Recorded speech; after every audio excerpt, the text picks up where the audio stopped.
Good morning to all of you. Today we are going to discuss on methods of demand forecasting. आज हम लोग मांग पूर्वानुमान की विधियों के बारे में चर्चा करेंगे। मांग पूर्वानुमान किन विधियों के माध्यम से किया जाता है, इसको जानने से पहले हम जानने का प्रयास करेंगे कि मांग पूर्वानुमान है क्या। What do you mean by demand forecasting? What do you mean by demand forecasting? मांग पूर्वानुमान क्या है? किसी फर्म का, किसी संस्था का आने वाले समय में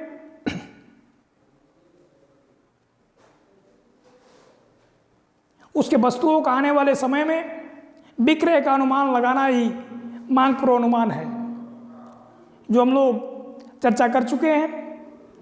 आज की कक्षा में हम लोग डिस्कस करेंगे कि how many types of demand forecasting methods, मांग पूर्वानुमान की विधि कितने प्रकार की है। तो these are various types of demand forecasting methods. First is qualitative method, second is survey qualitative method, जिसे हम लोग सर्वे मेथड के नाम से भी जानते हैं। सेकेंड इज क्वांटिटेटिव मेथड, जिसको हम लोग स्टैटिस्टिकल मेथड के नाम से भी जानते हैं। मीन्स यदि कहें तो methods of demand forecasting is divide in 2 points या 2 types.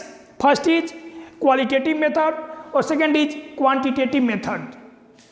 First is qualitative method, these are known as survey method, और second is quantitative method, this is known as statistical method. Clear है? हम आगे आते हैं कि क्वालिटेटिव मेथड को कितने भागों में डिवाइड किया जाता है, क्वालिटेटिव मेथड कितने प्रकार का होता है। Qualitative method is divide in 4 points. First is consumer survey, buyer survey, जिसको बायर सर्वे भी कह सकते हैं, उपभोक्ता के बारे में या क्रेता के बारे में कंज्यूमर कह सकते हैं, कंज्यूमर सर्वे या बायर सर्वे। सेकेंड है ओपिनियन मॉडल, क्या है? Opinion model. और थर्ड है आपका डेल्फी मॉडल, क्या है? Delphi model. और फोर्थ पॉइंट है, last point of qualitative method is known as nominal group technique. Nominal group technique. Okay, आगे बढ़ते हैं। क्वांटिटेटिव मेथड, क्वांटिटेटिव मेथड कितने प्रकार का होता है? क्वांटिटेटिव मेथड, जिसको हम लोग स्टैटिस्टिकल मेथड के नाम से भी जानते हैं, क्वांटिटेटिव मेथड कितने प्रकार का होता है? Quantitative method is 4 points, 4 types of quantitative method. First is trend projection, और second is biometric method. Second is barometric method, trend projection, second है बैरोमेट्रिक मेथड, और तीसरा है इकोमेट्रिक मेथड, थर्ड है इकोनोमेट्रिक मेथड, और चौथा है अदर स्टैटिस्टिकल मेथड। क्या है? Other statistical method. ये आपके सामने एक फिगर है मेथड्स ऑफ डिमांड फोरकास्टिंग का। Methods of demand forecasting is divided in 2 parts. First is qualitative method and second is quantitative method. Qualitative method is divided in 4 points: consumer survey, opinion model, Delphi model, and last is nominal group technique. Nominal group technique. Quantitative method is divided in 4 points. First is trend projection, barometric method, econometric method, and last है other statistical method। बहुत सारी ऐसी statistical tools हैं जिसके माध्यम से हम लोग डिमांड फोरकास्टिंग करते हैं या डिमांड का फोरकास्टिंग करते हैं, अनुमान लगाते हैं, प्रेडिकेट करते हैं। ठीक है, अब आते हैं कंज्यूमर सर्वे, जो सबसे चर्चित, सबसे पॉपुलर मेथड है क्वालिटेटिव मेथड का। Consumer survey, buyer survey intentions method, consumer survey method is the popular method of qualitative method. Consumer survey method, buyer survey method is the popular method of qualitative method. ठीक है, consumer सर्वे का मतलब है कि उपभोक्ता की इच्छाओं के आधार पर, उपभोक्ता की इच्छाओं का पता लगाकर, क्रेताओं की इच्छाओं का पता लगा करके in this method consumer survey are conducted to gather information about their future plans for purchase. In this method, consumer surveys are conducted to gather information about their future plans for purchases। भविष्य में उपभोक्ता किन वस्तुओं को कितनी मात्रा में क्रय करने के लिए इच्छुक है, इसका पता लगा करके डिमांड का हम फोरकास्टिंग करते हैं। जैसे मान लीजिए बहुत सारे कंज्यूमर्स होंगे, बहुत सारे बायर्स होंगे, उन बायर्स की, कंज्यूमर्स की अपनी अपनी क्वांटिटी होगी, अपनी अपनी डिमांड होगी। डिमांड की फोरकास्टिंग किस में करते हैं? डिमांड की फोरकास्टिंग या तो यूनिट में करेंगे या तो फिजिकल शेप में करेंगे। किस में करेंगे? या तो यूनिट में, unit means number of units of products, number of units of products, commodity, goods, जो भी कह लीजिए, या तो मॉनेटरी करेंसी में, फिजिकल शेप तो आपका नंबर ऑफ यूनिट्स हो गया, या तो फिजिकल शेप हो गया, या तो करेंसी में, मुद्रा में, जो हमारे यहाँ की मुद्रा होगी, जो हमारी अर्थव्यवस्था का शेप होगा। हमारे यहाँ की अर्थव्यवस्था किस में रन करती है? रुपया में। आप यदि अमेरिका चले जाइए, वहाँ पर किस में होगा? डॉलर में। तो जिस देश में यदि फोरकास्टिंग करेंगे तो उस देश में सबसे पहले हम या तो वहाँ की अर्थव्यवस्था के अनुसार वहाँ की करेंसी में करेंगे, या तो फिजिकल शेप में करेंगे, वस्तु के फिजिकल शेप में, कमोडिटी के फिजिकल शेप में। समझ में आया नहीं आया? हम आते हैं अगले पॉइंट पे। Consumers of existing product, consumers of existing products are asked about their intention of quantity to purchase. इस मेथड में उपभोक्ता से यह पूछा जाता है, पता लगाया जाता है कि आप कितने आने वाले समय में वस्तु की कितनी मात्रा परचेज करेंगे, कितनी मात्रा परचेज करेंगे, कितनी मात्रा खरीदेंगे। और सभी क्रेताओं द्वारा, सभी उपभोक्ताओं द्वारा बताई गई मात्रा को जोड़ लेंगे, उसका योग करेंगे, और जो योगफल आएगा वही उस वस्तु का मांग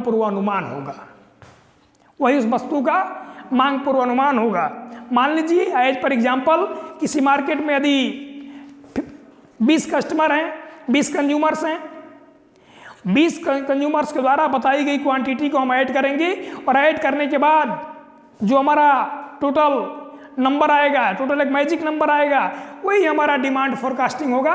ये कंज्यूमर्स सर्वे। ठीक है, और हम आते हैं आगे। क्रेताओं की इच्छाओं का सर्वेक्षण,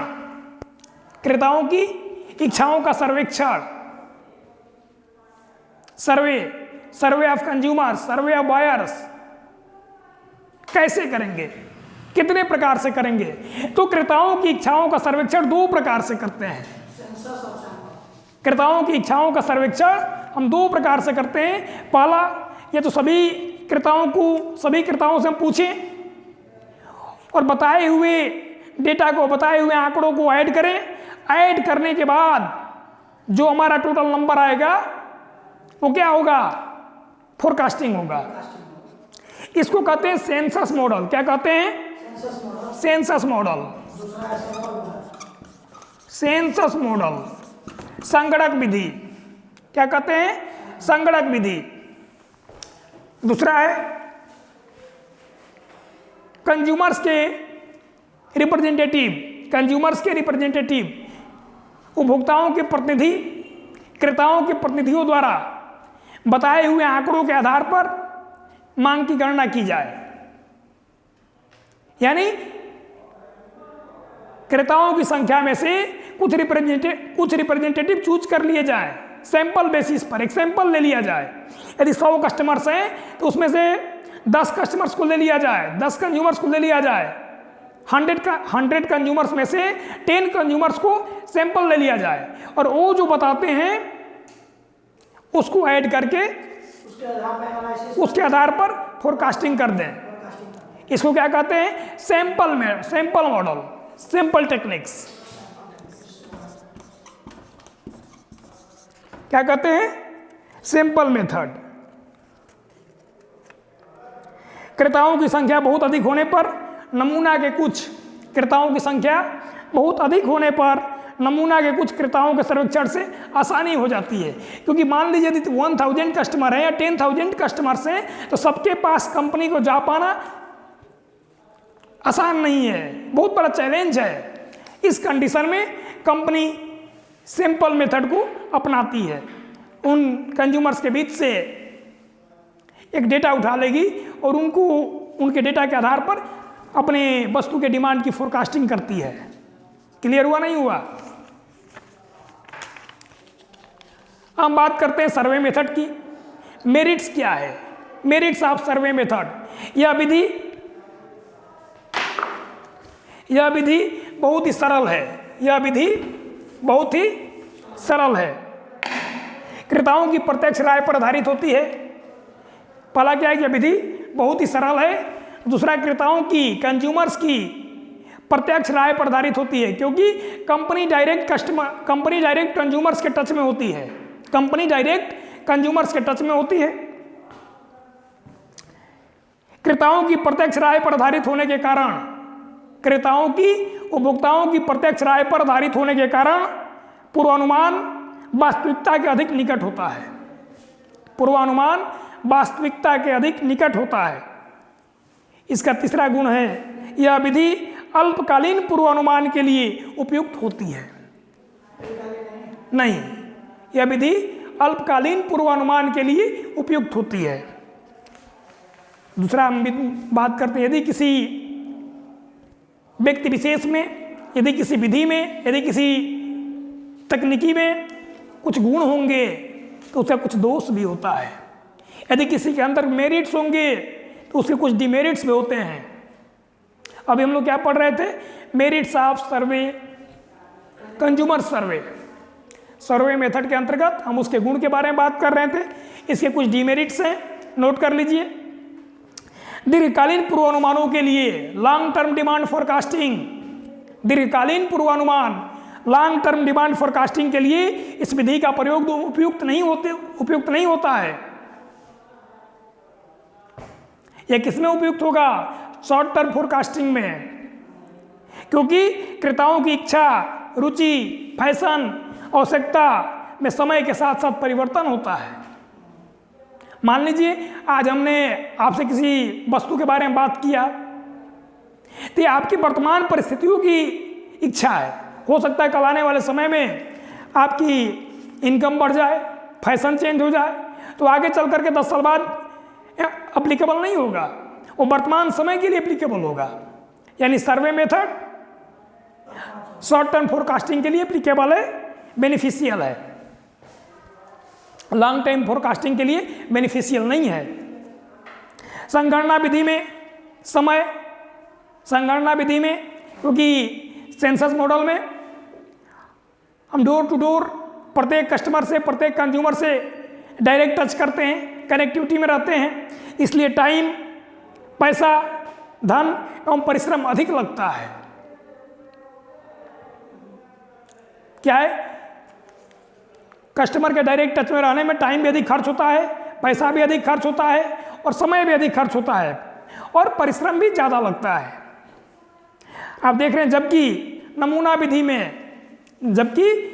विधि में, सैंपल मेथड में उचित नमूना का चुनाव न कर पाने के कारण नमूने की त्रुटि का डर रहता है। उचित नमूना का चयन न कर पाने के कारण नमूने की त्रुटि का भय रहता है। अगला पॉइंट है, बहुधा क्रेताओं द्वारा अपने इरादे की सही जानकारी नहीं दी जाती है।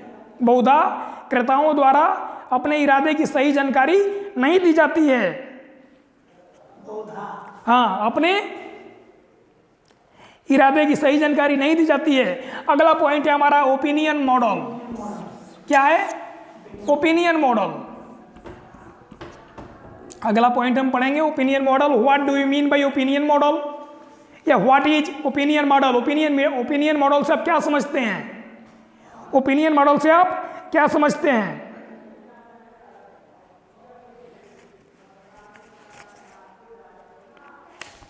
ओपिनियन मॉडल से आप क्या समझते हैं?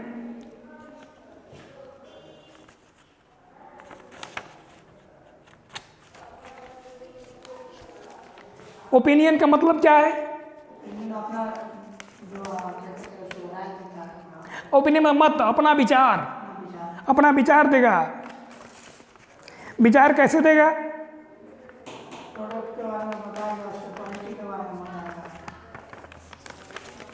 ओपिनियन में, ओपिनियन मॉडल का मतलब कि कंपनी द्वारा कोई कार्यक्रम आयोजित कराई जाए और जिसमें कंज्यूमर्स को इनवाइट करके उनकी बातों को, उनका मत लिया जाए, अपने प्रोडक्ट के बारे में बताया जाए और उनसे उनका व्यू मांगा जाए, उनसे उनका फीडबैक मांगा जाए। ये उनका ओपिनियन होगा। फीडबैक लिया जाए, ये उनका ओपिनियन होगा। उस ओपिनियन के अकॉर्डिंग आप डिमांड को फोरकास्ट करिए। आगे आपका Delphi model, nominal group techniques. इसको जानने से पहले हम चर्चा कर लेते हैं sales force composite. Sales force composite विक्रय बल सम्मिश्रण। Sales force composite, sales force composite, sales force composite विक्रय बल सम्मिश्रण। ग्राहकों के साथ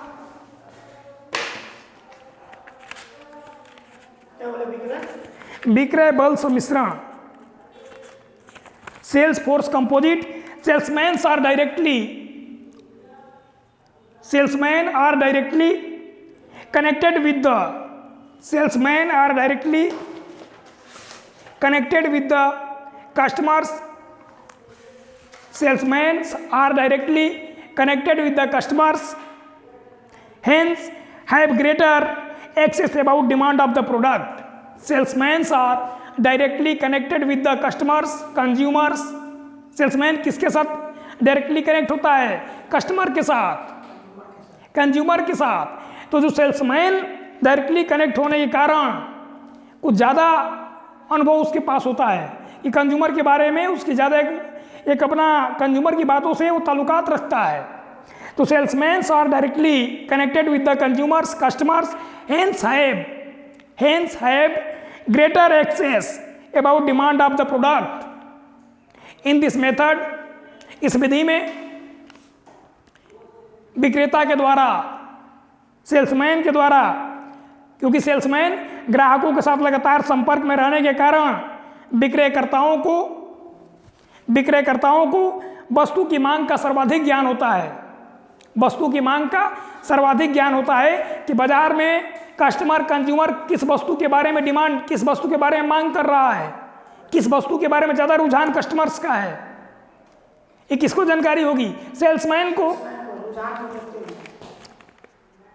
इस विधि में सभी उद्योग, इस विधि में सभी सेल्समैनों से यह पूछा जाता है, इस विधि में सभी सेल्समैनों से यह पूछा जाता है कि वे एक निश्चित समय में कितनी बिक्री कर सकते हैं। वे एक निश्चित समय में, हाँ, एक निश्चित समय में, सर्टेन टाइम में कितना बिक्री कर सकते हैं। क्या होगा? कितना बिक्री करेंगे? कौन पूछेगा? सेल्समैन से कौन पूछेगा? कंपनी। सेल्समैनों से यह पूछा जाता है कि एक निश्चित समय में आप कितनी बिक्री कर सकते हैं। सभी विक्रेताओं के अनुमानों का योग, सभी विक्रेताओं के, सभी सेल्समैनों के अनुमानों का योग डिमांड फोरकास्टिंग होगा, मांग का पूर्वानुमान होगा। यदि मान लीजिए 20 सेल्समैन हैं और उनसे पूछा गया कि आप आने वाले समय में हमारे वस्तु का कितना यूनिट बेच दीजिएगा, किसी ने 10 बताया, किसी ने 100 बताया, किसी ने 500 बताया, वो पूरा को क्लब कर देंगे, जोड़ देंगे, और जो उसका टोटल मैजिक नंबर आएगा वो हमारा डिमांड का फोरकास्टिंग होगा। समझ में आया? Sales force composite. इस अनुमान का पुनरीक्षण भी कराया जाता है, जिससे कि कुछ विक्रयकर्ताओं के आशावादी रुख और कुछ के निराशावादी रुख को दूर किया जा सके। कुल मिलाकर इस विधि में विक्रय बल अर्थात विक्रेता, विक्रय प्रतिनिधि, विक्रय प्रबंधक, डीलर व विक्रयकर्ता की राय को प्राथमिकता दी जाती है। किसकी प्राथमिकता दी जाएगी? विक्रय प्रतिनिधि, विक्रेता, sales representative, sales manager, dealer व विक्रयकर्ता की राय को प्राथमिकता दी जाती है, क्योंकि उनका ग्राहकों की नब्ज पर विशेष पकड़ होती है, सीधा हाथ होता है। ग्राहक किसके पास जाता है? कंपनी के पास डायरेक्ट जाएगा? नहीं जाएगा। कंज्यूमर्स सेलर से कनेक्ट होता है, डायरेक्टली कनेक्ट होता है। कंज्यूमर दुकान पे जाएगा तो दुकान वाले को ज़्यादा जानकारी है कि कस्टमर क्या चाहता है, कस्टमर किस तरह की डिमांड है, कस्टमर की किस तरह की मांग है, और उसके अनुमान लगा लिया जाएगा, और वो हमारा आगे का मांग पूर्वानुमान होगा। इस विधि के भी कुछ गुण हैं। Merits of sales force composite लिख लीजिए। यह विधि सरल एवं मितव्ययी होती है। मितव्ययी, सरल मतलब आसान, मितव्ययी मतलब कम खर्चा वाली। यह विधि आसान और कम खर्चे वाली होती है, क्योंकि इसमें सांख्यिकी तकनीकों और सर्वेक्षण का प्रयोग नहीं किया जाता है। इस विधि में स्टैटिस्टिकल टूल्स का और सर्वेक्षण का प्रयोग नहीं किया जाता है। सांख्यिकी तकनीकी स्टैटिस्टिकल टूल्स और सर्वे का प्रयोग नहीं किया जाता है।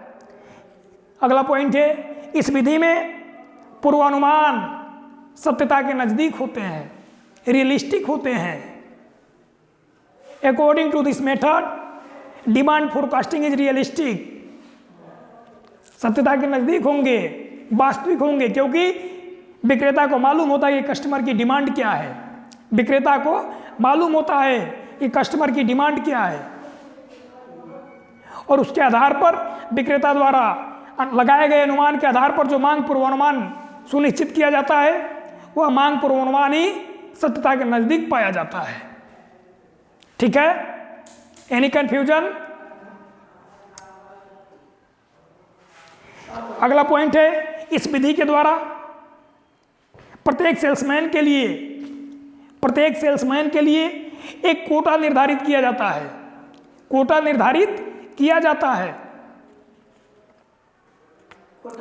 कोटा। अगला पॉइंट है, विक्रयकर्ताओं की